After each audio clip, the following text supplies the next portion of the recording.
I found two of the chapters to be a little harder to write than the others. The first one is the chapter on shame, because I use myself as an example, and in that chapter I kind of publicly lay to bear one of the areas of my life that I feel most historic shame about. And so as I would write those sections out, I'd kind of double back and go, do I really want people to know all of this about me? Which is exactly the whole point of the chapter, is that Jesus has set us free from our shame.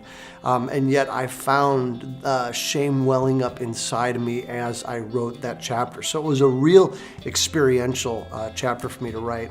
The other chapter that was kind of hard was the chapter on obedience, because the entire point of the book is that Jesus has set us free, and I didn't want anything to inadvertently place chains back on anyone who would read this book. And I know that obedience is a really important part of the Christian faith, and yet it has to come from a place of our freedom in Christ, our position in Christ, our identity in Christ. Otherwise, it just doesn't work. It becomes works-based, and those chains come flying back onto our souls. And so as I wrote that chapter, I tried to carefully walk down a line that both called us to obedience and let us feel free at the same time.